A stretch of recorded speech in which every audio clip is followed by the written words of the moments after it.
dédié un point effectif, savoir s'il y a quelques blessés, s'il y a des joueurs qui ne sont pas encore prêts pour entrer dans ce championnat.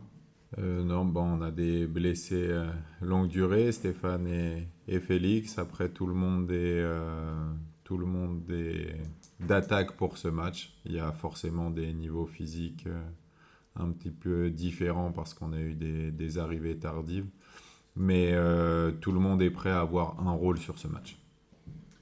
Didier, la préparation, vous l'avez traversée un peu à l'abri de tous les regards. Ça a été quand même fermé, verrouillé, un peu à l'image des grands clubs finalement. Est-ce que comme les grands clubs, vous êtes prêt à faire un début de saison calme? Alors nous, ça a été par la force des choses, puisqu'on sait très bien qu'on se doit d'être ouvert et c'est ce qui fait notre force, et la relation avec nos supporters et les gens qui sont avec nous au quotidien, mais étant donné les travaux au centre d'entraînement, c'était pas possible. Est-ce qu'on est d'attaque pour faire un gros début de championnat? Euh, on a à cœur, on a l'envie. Après, il nous reste quelques ajustements sur ce mercato pour vraiment être optimal, mais en tout cas, l'état d'esprit est tourné pour réussir du positif. Est-ce que tu peux nous parler un peu des nouveautés qu'il y a autour de toi? Parce que c'est pareil, il y a plein d'adjoints qui sont arrivés, il y a une cellule performance. On ne les connaît pas, ni de nom, ni de prénom, ils n'ont pas été présentés, on ne sait pas qui est qui et qui fait quoi. Est-ce que tu peux nous en parler un petit peu? En grande forme, hein? Ouais. C'est la première journée, donc on sent que je suis en grande forme, sinon la saison va Au niveau des arrivées donc, dans le staff technique, il y a Razik Neder qui est en charge des milieux de terrain, donc qui est responsable des milieux de terrain. Il y a Stefano qui est en charge des attaquants. Donc c'est les deux nouveautés dans le staff technique. Et ensuite au niveau de la performance, donc on a eu des arrivées pour étoffer, pour nous permettre d'essayer de passer un cap parce que c'est une vraie volonté qu'il y a. Donc on a eu deux arrivées de Jorge et Ahmed comme donc et Pablo, pardon, donc ça fait trois effectivement, responsable performance de la méthodologie, ensuite pour pouvoir redispatcher et qu'on ait une personne dédiée vraiment à la salle. Donc Pablo est plus sur la méthodologie, Jorge est plus sur le terrain et Ahmed est data scientifique ou scientist. Donc voilà, il fait tout le suivi du monitoring. Concrètement, tu sens d'ores et déjà que c'est un plus ou il faudra attendre un petit peu voilà, pour voir les effets un peu de cette nouvelle organisation technique? Bon, on va être très sincère. Au début, ça a été un petit peu compliqué parce qu'il a fallu que tout le monde trouve sa place, que tout le monde prenne sa place, que tout le monde accepte les nouveautés, les changements. On sait que l'être humain et les changements, ils sont pas souvent amis.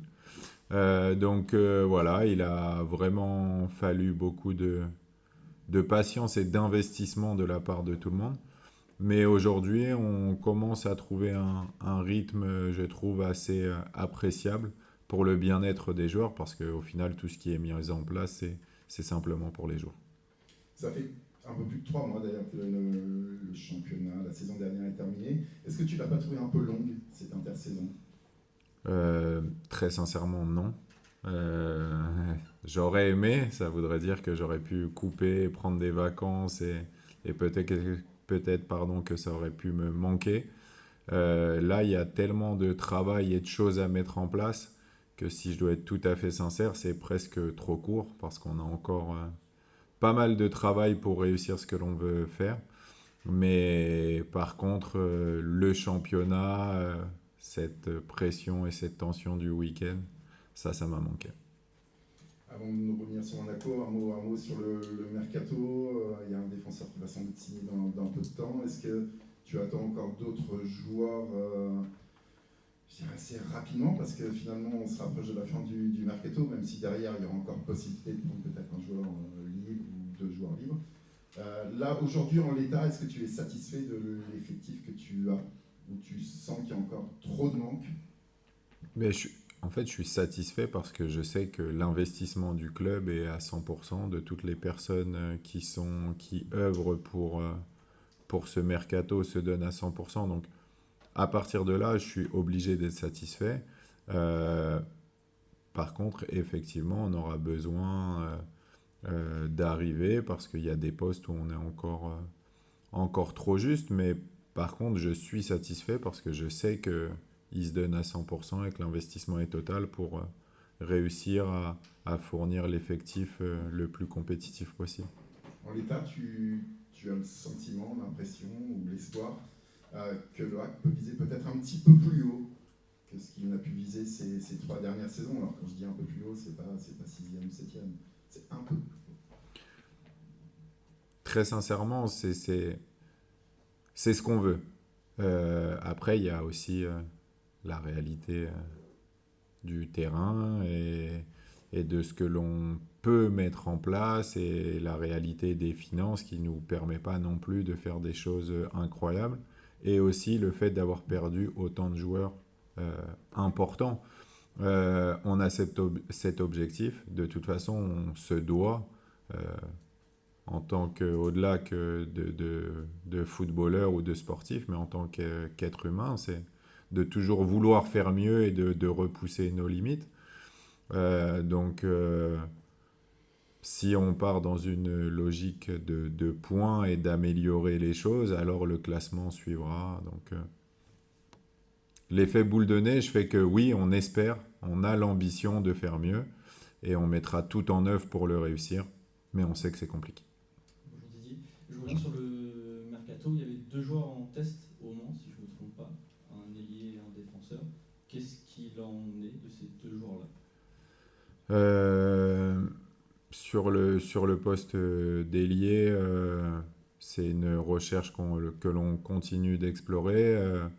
Mais pour revenir à nos finances, le problème c'est que prendre quelqu'un, alors, on va pas dire rapidement parce qu'on est sur la fin, mais c'est un poste où on a vraiment cruellement besoin et que bah, nous, chaque centime qu'on dépense nous met un frein pour ce qui nous restera à faire et du coup on se laisse encore le temps de la réflexion et potentiellement trouver le profil idéal.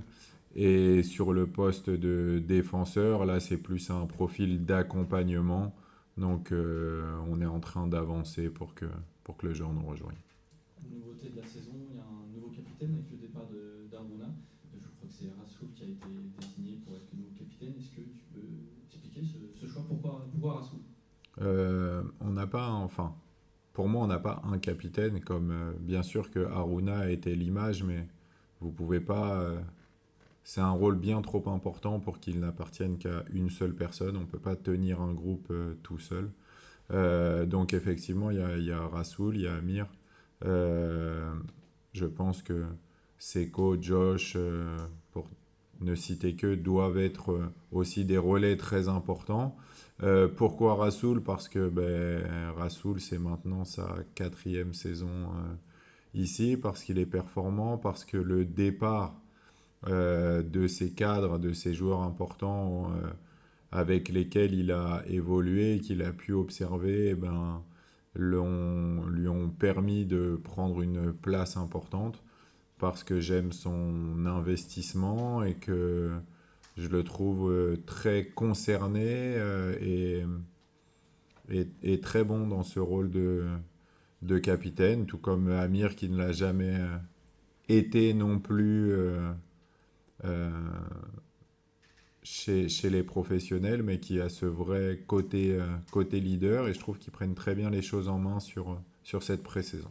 Du coup, il n'y a pas la peur de le voir partir, Rassoul, pour son rôle de capitaine. On sait que le HAC pourrait être amené à vendre d'ici la fin du mercato un départ, parce que ça fait partie des grosses valeurs marchandes de l'effectif, n'aurait pas trop d'impact, même s'il est le capitaine, pour rester juste sur le leadership. Non, parce que comme je l'ai dit, c'est pas une seule personne. Effectivement, si je désignais qu'une personne et que tout reposait sur lui, peut-être que. Mais là, c'est un groupe au complet. Il y a un noyau vraiment dur qui prend très bien ce relais des joueurs qui sont partis. Donc on pourra toujours s'appuyer sur eux. Est-ce qu'il y a la crainte de perdre Rasoul comme tous les autres? Humainement, oui. Et sportivement, ça fait partie de notre métier, du quotidien de notre club, de la survie de notre club. Donc non, il n'y a pas de peur de ce côté-là. Un petit point aussi gardien. Maury et Lionel devraient rester, étant donné qu'il y avait peut-être une possibilité de départ à Lille pour Maury. Visiblement, c'est un peu tombé à l'eau. Qu'est-ce qu'il en est pour le poste de numéro 1? Est-ce que le choix a été fait? Oui, le choix a été fait, mais alors déjà j'ai bien fait de venir puisque moi je n'étais pas au courant spécialement qu'il n'y avait plus d'intérêt de la part de Lille ou que c'était tombé à l'eau. En tout cas, c'est une période forcément un peu mouvementée pour Maury et il a fallu trouver de la stabilité. C'est pour ça que on va démarrer la saison avec Lionel pour permettre à Maury de soit, si son désir est toujours de partir, de lui donner l'opportunité de trouver un projet qui lui correspond, soit si son désir est de rester, c'est de se remettre 100% la tête à l'endroit, même si à aucun moment je l'ai senti dispersé par rapport à ça. Et je le félicite pardon, justement pour l'engagement qu'il a eu malgré cette période compliqué et jamais un joueur n'a fait ressentir quelconque désir à ses coéquipiers ou au staff de vouloir quitter le club. Parce que pour venir, ça peut être compliqué. Maury avait fait la demande de pouvoir étudier des offres. Comment ça s'est passé? Sincèrement, alors je vais être vraiment très franc et c'est pas pour faire quelques pirouettes que ce soit, mais je m'occupe pas du tout de ça. Ça m'intéresse absolument pas et moi qu'on me dise quand les joueurs sont partis. Si je sens qu'un joueur est moins engagé, alors là forcément je vais intervenir et faire en sorte que ça ne se produise pas ou reproduise pas. Mais pour le coup, tant que moi les joueurs sont sous contrat ou qu'ils fassent des demandes, décident et ça, tant que nous on n'a pas une offre concrète, ça m'intéresse pas. Juste un petit mot sur Josh. Vous disiez que tous les joueurs pouvaient jouer un rôle ce week-end, y compris lui. Est-ce que malgré tout, il a encore un petit peu de jus physiquement compte tenu de son arrivée tardive à l'entraînement collectif pour postuler à une place de titulaire ou pas forcément? Ouais, là on gagne du temps, on va demander l'équipe du coup, c'est plus... Là, mais On tente le virage était bien. En début de saison, on tente. Il en est où tout simplement physiquement? Franchement, il est bien mieux que ce que j'aurais pu penser d'un joueur qui n'a pas travaillé collectivement.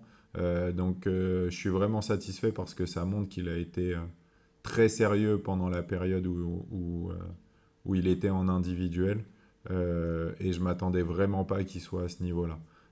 Est-ce qu'il peut commencer un match? C'est une bonne question. En tout cas, si aujourd'hui il ne l'est pas, il le sera vraiment très rapidement. Et je reviens sur votre staff. Est-ce qu'il y a, proprement parler, un adjoint numéro 1? Non. Non, mais ça, c'est quelque chose que j'ai jamais voulu au sein de mon staff. Parce que pour moi, comme pour les joueurs, on est une équipe.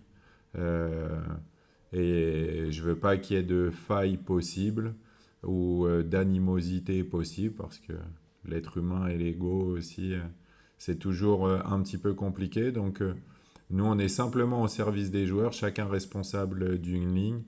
Pour moi, diffuser les informations, c'est beaucoup plus facile. Et pour eux, créer une identité et des liens avec les joueurs, je pense que c'est plus simple aussi. C'était déjà le cas la saison dernière? Oui, tout à fait. Oui, ça a toujours été le cas avec moi, un petit peu sur ce qui se fait dans d'autres sports collectifs.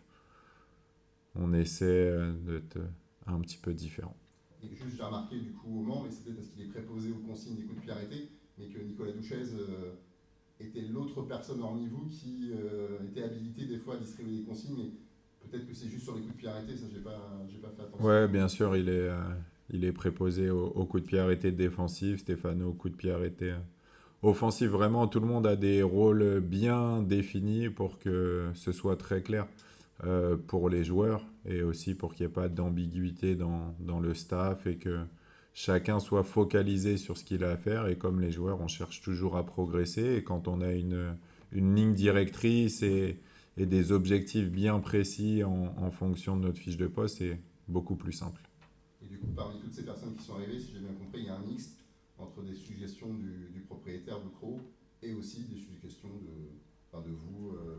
C'est un peu un mélange de tout, si j'ai bien tout suivi. Oui, tout à fait. Il y a eu un petit peu un petit peu de tout. C'est pour ça que c'était un petit peu compliqué pour que chacun trouve ses marques. Tout le monde y a mis de la bonne volonté. Il a parfois fallu hausser le ton, mais je pense que ça, c'est tout à fait logique et normal. Mais à la fin, le plus important, c'est que tout le monde se mette au service du club et des joueurs. Et aujourd'hui, je trouve un bon équilibre qu'on a trouvé et dans la méthodologie de travail, ça devient vraiment très cohérent et je suis très content des gens qui nous ont rejoints. Un mot rapidement, Didier, sur les matchs de Monaco dimanche. Très honnêtement, comment vous jugez le niveau de votre équipe, celle de Monaco, et sur quel levier ça va se jouer, sachant que Monaco a joué hier en barrage de Ligue Conférence? Donc, pour commencer par le niveau de mon équipe, comme je l'ai dit, il y a des postes qui ne nous permettent pas encore de vraiment mettre en place ce que l'on souhaiterait, mais on a malgré tout pas mal de certitudes avec l'effectif actuel. C'est un effectif avec le temps et qui comprend de mieux en mieux les demandes et les joueurs qui nous ont rejoints, je pense, ont été bien intégrés. Donc il y a une compréhension de pas mal de joueurs de ce que l'on veut mettre en place. Donc ça, c'est positif. En ce qui rejoint Monaco, en ce qui concerne Monaco, pardon, effectivement, ils ont joué hier, mais je pense qu'ils ont un effectif où ils pourraient même jouer demain et rejouer dimanche, que ça les dérangerait pas. Donc voilà, c'est un effectif programmé pour jouer une Coupe d'Europe, pour jouer en haut du tableau, qui a changé de coach et je trouve a retrouvé de sa dimension athlétique, ce qui faisait leur force par le passé, qui a fait un bon recrutement et qui a des très bons joueurs. Au final, c'est Monaco, quoi. Dernière question. Pour résumer de façon plus générale, comment vous vous sentez à cette rentrée, en tout cas au championnat, après cet été qui n'a pas été tout repos? Excité, impatient. C'est la rentrée des classes. Je dormirai avec mes vêtements bien pliés au pied de mon lit, prêt à être tout beau, tout propre pour dimanche. Je pense que les joueurs, c'est ce qui les motive, c'est logique. En plus, on a la chance de démarrer à domicile sur un gros match. Donc, ça fait beaucoup de choses qui rendent l'événement qui nous laisse impatients. Déterminés aussi. Voir un peu, c'est le premier match de championnat qui te permet un peu de prendre la température pour le chemin à parcourir pour la saison. Donc voilà, on est vraiment impatients. Retrouver nos supporters, retrouver notre stade, retrouver la pression des résultats, c'est une bonne chose. Merci beaucoup. Merci.